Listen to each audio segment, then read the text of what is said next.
A luz, o seu entendimento, assim que o Espírito Santo possa usar as palavras que eu vou falar e conduzir o seu coração da forma que você necessita, da forma que ele vê que você necessita, e trabalhando a sua mente, assim como tem trabalhado a minha mente.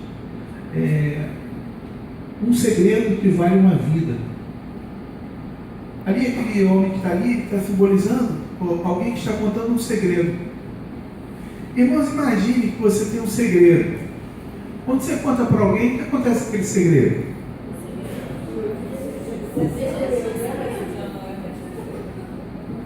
Então, quando a pessoa fala assim, vou te contar um segredo, muitas vezes aquilo, às vezes parece que só você sabe. É isso que acontece? Mas aí você já contou para tanta gente que já não é mais segredo.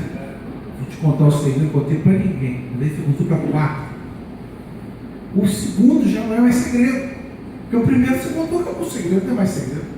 Aquilo agora já não é mais segredo que você contou para outra pessoa. Mas um segredo que vai uma vida. E nós vamos falar sobre Sansão e Dalila. E Dalila, a palavra Dalila quer dizer frágil, gentil, assim, muito, muito bonito o nome Dalila. E assim, e nós temos uma irmã na nossa igreja que tem o nome de Dalila, né, mulher? Sensível, frágil. Mas quando a gente olha para a irmã Dalila, ela não é sensível, assim, tão docinha, ela não é assim.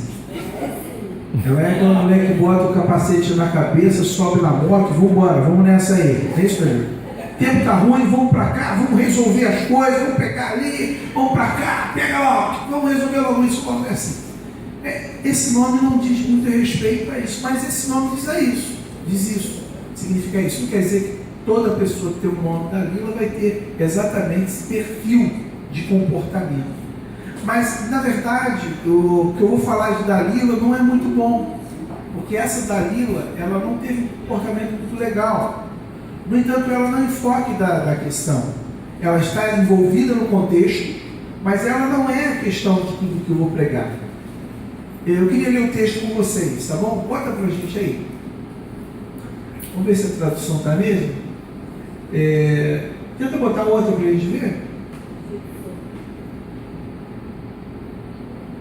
NVI, para ver se vai bater a mesma que a minha.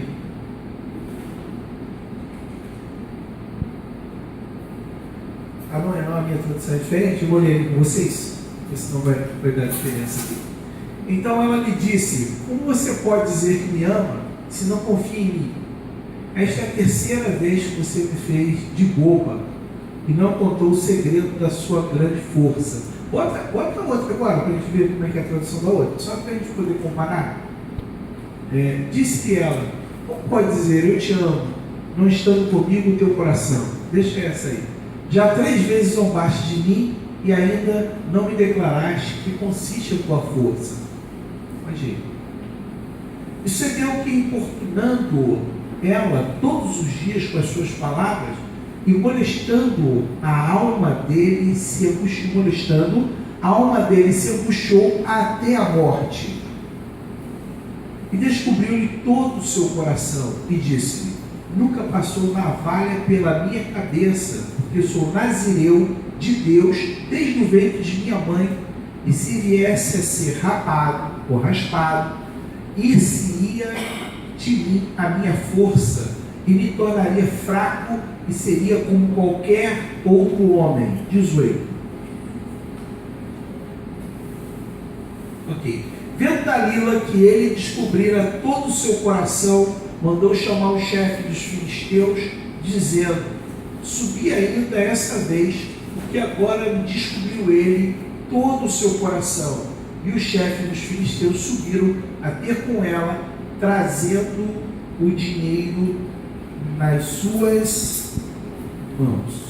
Irmãos, eu queria falar um pouco dessa história de Dalila, de Sansão. É uma história longa, é um período dos juízes, um dos juízes que é Sansão, assim, para mim, muito interessante. Tem muita coisa boa para a gente tirar dessa história de Sansão. Tem muitos ensinos, tem muito exemplo para a gente mudar, para a gente entender como é que Deus trabalha e como é que nós humanos operamos em determinado momento da nossa vida, sabe? Mas eu queria te ter um recorte aqui desse texto de uma determinada forma para vocês.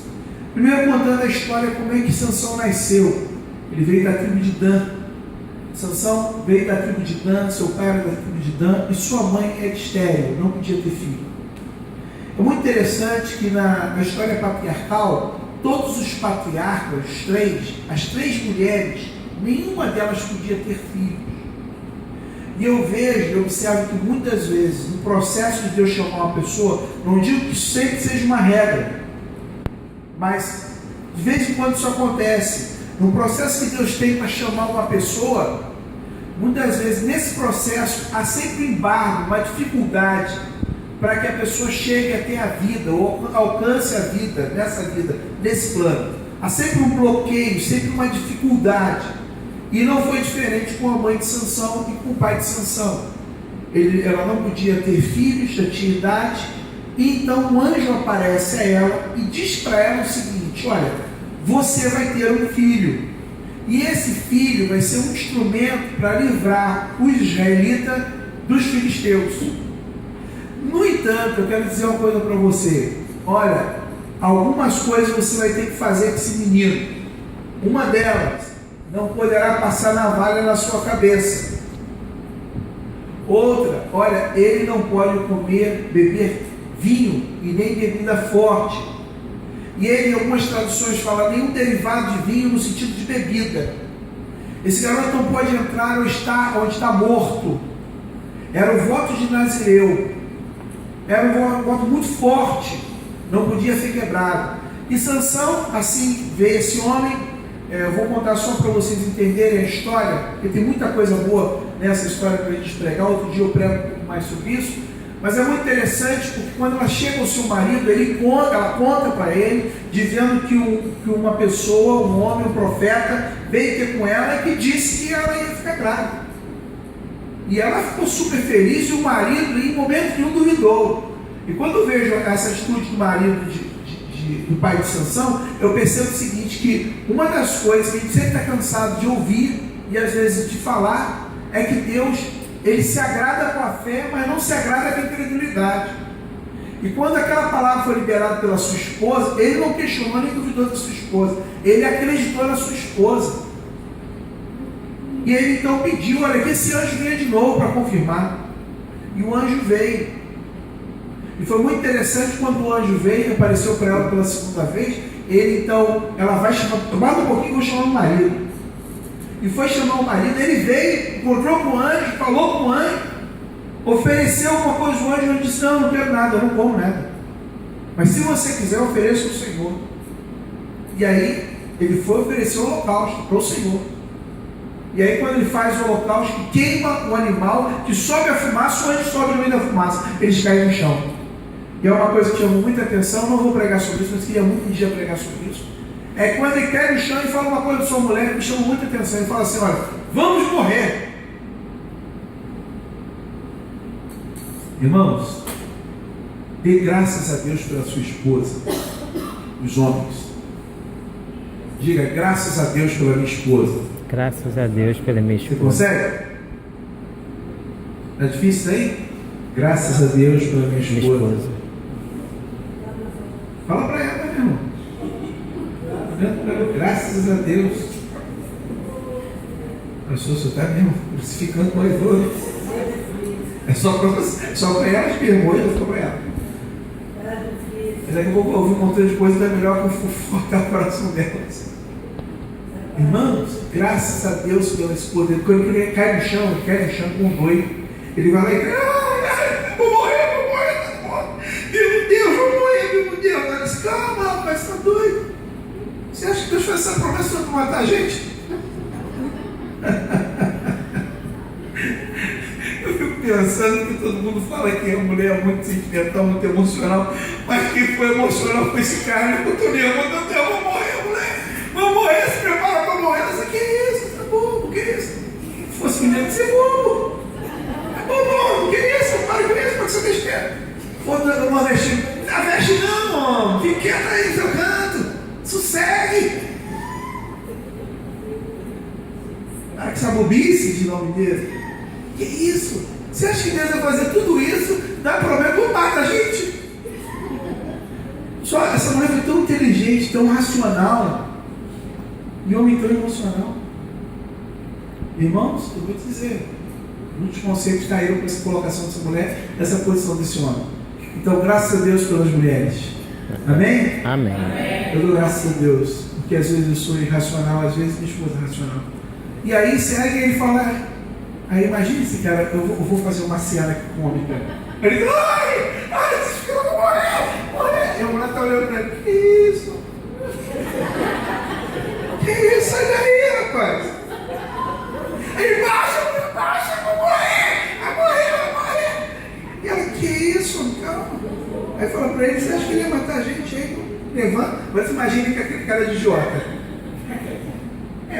Essa é verdade. Desculpa aí, mas eu não estava consciente. Você estava, sei lá, o negócio que deu aí. Mas eu sabia disso também. Meu irmão, o cara estava ali todo perdido e a mulher estava consciente. E aí então começa a labuta maravilhosa. Nasce Sansão de uma forma extraordinária de Deus. Ela ouve a palavra, cumpre certinho. Irmão. Sansão cresce. Bom, nós vamos para uma outra história da vida dele. Uma delas quero dizer para você o seguinte: eu queria focar em Sansão, não em Dalila, mas em Sansão. E eu tirei alguns pontos para a gente poder estudar juntos e enxergarmos um pouco sobre Sansão. Ser escolhido, irmãos, é um privilégio. Eu sei que na verdade é uma fala que é um fato, que na verdade ninguém escolheu o lar que nasceu. Ninguém escolheu a mãe e o pai. Mas, irmãos, há alguns momentos da nossa vida que nós temos que observar que onde nós nascemos é um privilégio. Sansão tinha um privilégio. Ele foi escolhido para ser a pessoa que ia libertar o povo dos filisteus. Isso é um privilégio. Imagine essa criança crescendo debaixo desse privilégio. No entanto, alguns privilégios vão trazer para você e para mim algumas coisas que vai ser sancionada, impedida, dificultada da gente executar na nossa vida. Muitas vezes nós queremos o privilégio, mas não queremos o preço que se paga para ter aquele privilégio. Sansão tinha um privilégio: você vai ser o cara que vai realmente libertar os israelitas dos filisteus. Mas olha só, você não pode tomar nada de vinho, nada de suco de uva, nada de bebida. Irmãos, você não pode cortar cabelo, você não pode cortar barba, você não pode cortar o fio do seu corpo. Nada. Agora imagine, irmãos, aquele cara crescendo e o cabelo crescendo. Imagine que ele fosse afro.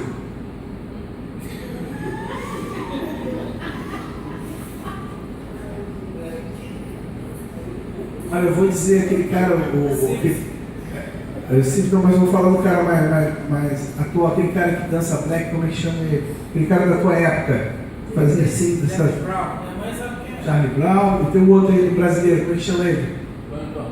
Tony Tornado, da época do William. Tony Tornado, ele já usou aquele cabelo, né, hoje?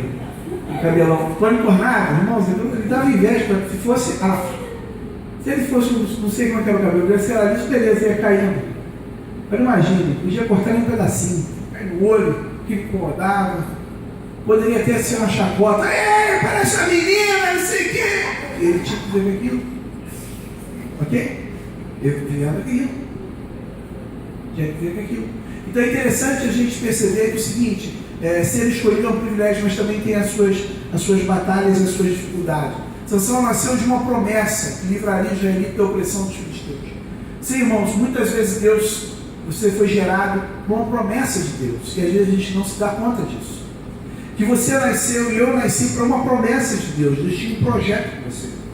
Nós estamos vivendo hoje parte do projeto de Deus na nossa vida. Nós estamos vivendo hoje, vivemos um pouco da nossa vida, outros com 30, outros com 20 e pouco, outros com 40 e pouco, meu caso 50 e pouco. A gente já vivemos uma parte da nossa vida, já cumprimos parte da promessa de Deus. Mas eu digo para você, enquanto houver vida em você, ainda há a possibilidade de todas as promessas de Deus se cumprirem na sua vida. Então não bloqueie o que Deus possa fazer. As promessas de Deus com certeza quer fluir na sua vida. Então lembre-se, é um privilégio, você foi escolhido e eu também. Algumas coisas já se cumpriram, outras ainda não se cumpriram, mas vão se cumprir para a glória de Deus e para a nossa alegria. Outra coisa, ter um dom é uma missão. Muitas pessoas têm dom e acham que não é uma missão. Irmãos, é outro peso, às vezes, para muitas pessoas ter o dom. Eu tenho o dom de falar, eu tenho o dom de pregar, eu tenho o dom de ensinar, eu tenho o dom de evangelizar, eu tenho o dom de apoiar, eu tenho o dom de misericórdia, eu tenho um dom. Para que esse dom? Esse dom está em você, mas não é só para você. O dom é uma missão. Percebeu a força física que ele teve, no caso? Que foi uma força que nenhum outro homem teve até aqueles dias e nunca teve até hoje. Sansão tinha uma força extraordinária. Irmãos, a gente tem aquele filme aí do Homem de Aço, né? Que é antigo pra caramba, do Superman. O super-homem, a gente vê que de novinho ele consegue levantar uma coisa, outra. Irmãos, eu digo até que esses caras copiaram lá de Sansão. Sansão novinho tinha força que o outro garoto não tinha. Sansão pensava ter força que um ser humano normal não teria. Entende, irmãos? É uma força que destruía muitos homens, 20, 30, 40, 50. Com a queixada de burro, Sansão matou quantos? Um exército de quantos? Ninguém sabe. 1000 homens, não foi isso? Foi 1000 homens? Se estiver errado, depois que me corrija. E você que está vendo aí, depois você manda para o nosso Facebook dizer lá, mas acho que foi 1000 homens. Com a queixada de burro. Irmãos, imagine, a gente faz uma dancinha dessa aqui, está todo mundo cansado. Imagine com a queixada de burro lá, marca para cá, pula para lá. O homem tinha uma força descomunal, extraordinária. Então, muitas vezes nós pensamos, para que essa missão? Porque eu tenho essa força, tem um propósito, tem um objetivo. Essa missão, essa força, ou esse dom, é uma missão. Você tem que cumprir o que Deus, por isso, porque Ele te deu, cumprir o propósito que Ele te deu, isso que está nas tuas mãos. Muitas vezes nós guardamos, escondemos, largamos para lá, mas lembre-se, é uma missão, você precisa cumprir. Terceiro, um tesouro deve estar sempre bem guardado. Eu não sei quantos de vocês têm tesouros, ouro, pedras preciosas, diamantes, né, na sua casa, né? Mas a gente percebe assim, quando nós vamos a qualquer hotel, um hotel, não sei, 3 ou 4 estrelas, acho que já deve ter, tem sempre um cofre. Eu lembro que minha esposa e eu estávamos em Portugal, não sei se aquilo é resort, mas estávamos numa conferência lá em Portugal, juntamente com os pastores de lá, e a minha esposa pegou as bijuterias dela todas e não guardou no cofre, ela deixou lá em cima. E nós tínhamos uns dias muito intensos, com muitas atividades, e quando fomos embora percebemos que roubaram as bijuterias dela,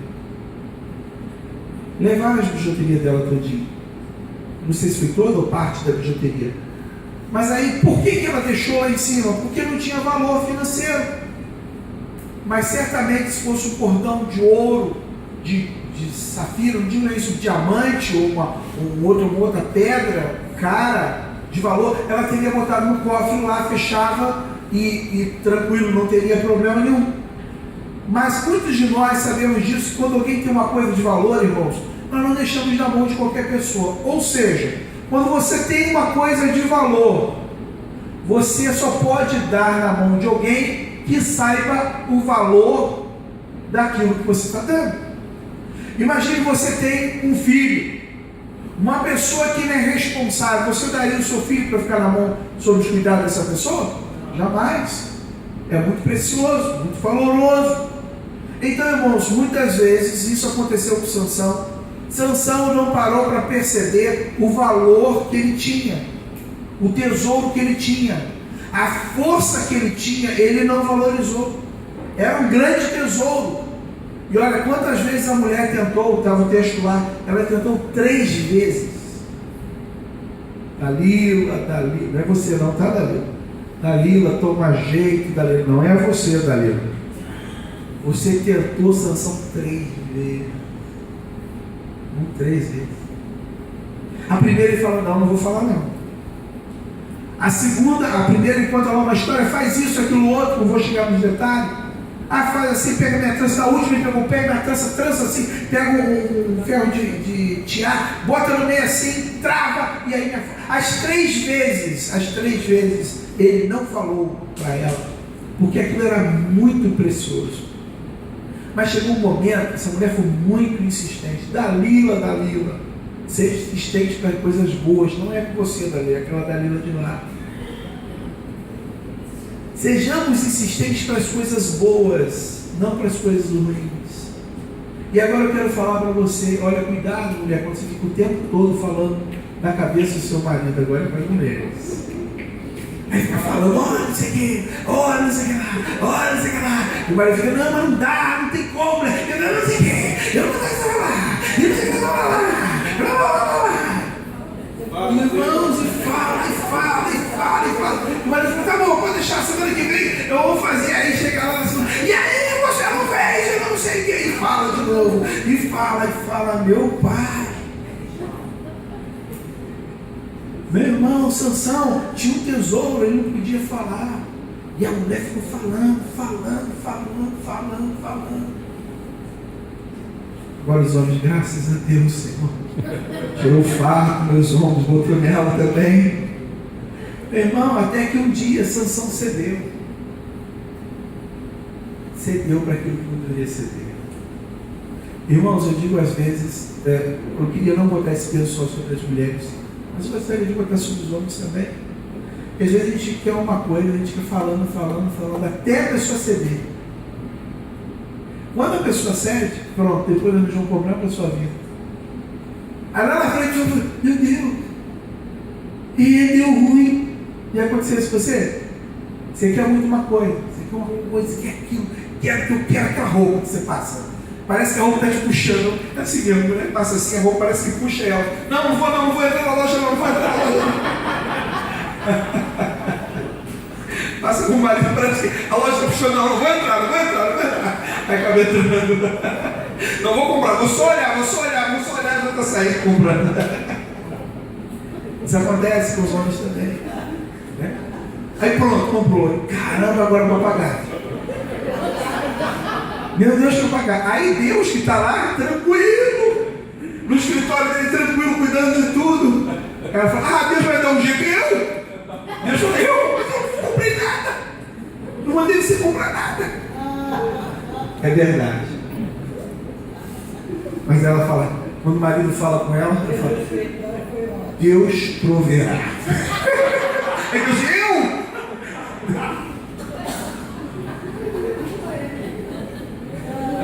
O homem também fala, olha, Deus é comigo. Vamos falar, Deus é comigo. Tem mulher que guarda, né? E fala, você não disse que Deus era comigo? Está faltando as coisas. Mas ele está demorando, não vai chegar. Vai cumprir a palavra dele. Irmãos, muitas vezes é assim. E ela falou tanto no ouvido dele, que ele então cedeu. Sabe o que ela fez, irmãos? É uma coisa que nós não podemos fazer, nem homem nem mulher. Irmãos, ela botou em xeque o amor. Isso é coisa de adolescente. Muitas meninas acabam perdendo a sua virgindade com essas provas de amor que os garotinhos às vezes pedem, espertozinhos, querendo forçar uma situação. E quantas meninas caem nisso? Irmãos, eu acho isso feio. Eu acho que é feio. Porque é forçar uma situação chamada manipulação, para poder chegar aos seus objetivos. Isso é feio. Ela diz para ele, olha, você disse que me ama, mas 3 vezes você não falou a verdade. Você disse que fala tudo para mim, mas você não contou o seu segredo. Nós não somos só uma carne. Por que você não fala para mim? Eu não sou sua esposa. E ela começou a fazer pressão. E olha, eu poderia enumerar mais coisas, poderia esforçar um pouco mais a barra. Você não me ama, e chorar o tempo todo. Imagina a mulher chorando. Nenhum homem gosta de ver uma mulher chorando. E algumas mulheres já descobriram isso. Quando começa a chorar, o homem fica todo desconcertado. Peraí, não, mas você sabe, né? Aí começa a tentar, até que tá bom, não, que isso? Não, tá tudo certo. A gente compra, a gente faz, o que houve? Daí ela começou, porque Poxa, Sansão, cadê teu amor? Você disse que me ama. Mas você nunca fala a verdade para mim. Irmãos, ela fez isso e ele cedeu. Ele cedeu porque ela falou muito. E ele então cedeu. E aí deu um tesouro a uma pessoa que não sabia aquele valor. Irmãos, Dalila vivia com Sansão, mas ela não sabia o valor.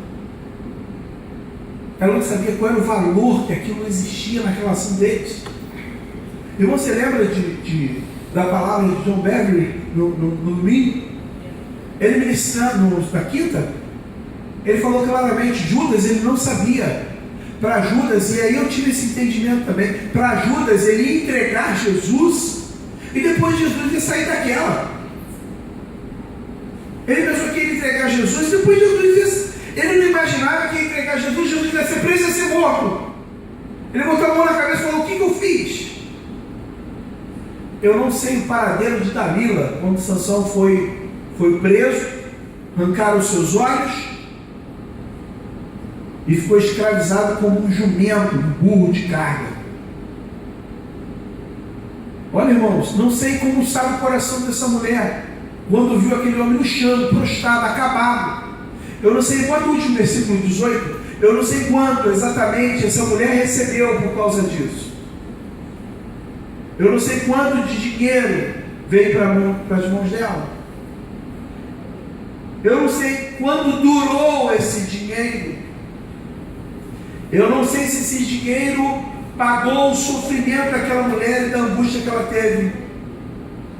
Irmãos, muitas vezes nós buscamos coisas que não vale a pena a gente negociar, porque posteriormente aquilo não vai pagar o preço que a gente vai passar. A gente não vai suprir, não vai nos atender. A gente faz alguma coisa, com o passar do tempo, a gente olha e fala, não valeu a pena, já está faltando, estou ficando em déficit, está ficando ruim. E eu não sei como foi a vida dessa mulher depois. Eu não sei como é que seguiu a vida dela por causa desse dinheiro que ela entregou por causa de Sansão. Então ela não sabia qual era o valor, o que significava ser nazireu, o que significava ter aquela força que vinha de Deus, o que significa. Olha, essa mulher ainda há questionamentos teológicos com relação a essa mulher. Se ela era filisteia ou se ela era judia. Na verdade, a cidade dela, o vale de Sorek, se eu não me engano, ficava em divisão com a filisteia. Então, ela ficava ali na divisão com os filisteus e as montanhas de Dan, na Judéia. Então, eu não sei qual era a nacionalidade dessa mulher. Ele já tinha tido uma experiência de pegar uma mulher que não deveria, que era filisteia, que deu problema, mas era propósito de Deus. Mas essa não, essa eu não sei. Mas essa mulher, se era judia, se corrompeu. E vendeu o seu marido, vendeu a sua casa, vendeu a sua felicidade. 4. Sempre precisamos imaginar o que vem depois da curva. Irmãos, quando você está dirigindo, principalmente se você está em alta velocidade, não sei quantos já andaram em alta velocidade. Eu lembro que quando eu estava na Alemanha, eu estava andando com um pastor e ele estava a 170 km por hora. Eu nunca tinha andado a 170 km por hora com alguém. E ele estava tranquilo, conversando comigo tranquilo, eu olhava para o ponteiro e falava 170 km, tranquilo. Daqui a pouco do lado só ia passar assim, meu Deus do céu, passou assim mesmo, ele deve estar uns 250, quase 300, eu disse, meu Deus, é uma Ferrari, pastor, que passou, não tem limite de velocidade, as estradas são lisinhas. Irmãos, o que vem depois da curva, dependendo da velocidade que você está, aquele seu motorista sabe disso, você faz a curva tranquilo. Eu vou para Petrópolis toda quarta-feira e quem anda comigo sabe que eu ando bem. Então eu subo, que as pessoas ficam assim, fazem aquela música, fica assim, o tempo todo dentro do meu carro, constantemente tem que parar porque alguém está querendo vomitar. A minha esposa vem de volta e passa mal. Aí alguém para, vamos parar. Na outra vez estava Marcos, Isabel e Débora passou mal. Outra vez estava o Washington, passou mal. Minha esposa passou mal. A outra ali branquinha passou mal, a Thaís. A minha netinha passou mal, porque balança para lá, balança para cá. Ué, quem gosta, uma maravilha. Que beleza, parece montanha-russa. Legal. Mas irmãos, por que eu ando naquela velocidade? Eu conheço a estrada, mas sempre muito atento à próxima curva. O que vem depois da curva? Irmãos, o que vem depois daquele episódio, daquele momento, o que vem depois? Irmãos, muitos de nós às vezes não pensamos o que vem depois da curva. Sansão não se preocupou com o que poderia acontecer depois que ele revelasse o seu segredo. Ele estava pensando, não, eu vou falar para ela. Eu vou falar para ela, minha esposa, sangue do meu sangue, carne da minha carne. Casei com ela, mulher boa, gente boa pra caramba. Mulher faz uma comidinha gostosa, passa minha roupa muito bem. Mulher abençoada, vou contar para ela. Contou tudo. Ele não sabia o que vinha depois da curva. O que vem depois, irmãos? Depois nós temos que nos preocupar. O que vem depois? O que vem depois? Quantas pessoas mantêm relacionamentos com pessoas que depois falam assim, caramba, agora eu estou grávida. E agora? O que eu faço? Eu estou grávida? Eu estou grávida. O que eu faço agora? Para onde eu vou? O que eu vou morar? Quem meu filho vai ficar? Como é que vai ser? Meu Deus, quantos garotos acabam sendo pais tão cedo e depois não conseguem assumir a mulher e nem o filho, porque eles não estão preparados para isso. Eles não sabem o que tem depois da curva. A gente faz negócios com ímpio, muitas vezes não sabemos o que tem depois da curva. A gente compra coisas, não sabemos o que tem depois da curva. A gente vendemos coisas, não sabemos o que tem depois da curva. Nós precisamos saber o que tem depois da curva, e ele não se preocupou com isso. O que aconteceu? O que aconteceu? Que ela vendeu ele. Às vezes, pior que a morte, irmãos, sabe o que é? A mutilação. Olha, eu nunca fui mutilado, mas em estudos falam-se da Segunda Guerra Mundial, de pessoas que quando saem da guerra, saem mutilados e que precisam de assistência às vezes de anos, 2, 3, 4 anos, para poder se recuperar. E muitos, na sua maioria, melhor dizer, não se recuperam da mutilação. Mutilou um braço, mutilou uma perna, mutilou uma vista. Pior que a morte, às vezes, é a mutilação. Muitas pessoas tentam suicídio quando, às vezes, é muito mutilado. Ele não apenas perdeu a força, Sansão, como perdeu a sua visão, porque ele arrancou os seus olhos. Irmão, sabe o que é isso? Um homem que estava sempre ali, uma elegância de força e de autoridade, e agora tiram os olhos dele. Ele perdeu a visão, foi mutilado. Agora as pessoas riam dele, foi mutilado porque tiraram a força, davam um tapa nele, batia na cara dele, ele não sabia nem onde estava, era cego agora. Irmãos, imagine, muitas vezes a gente não percebemos o que o diabo às vezes tenta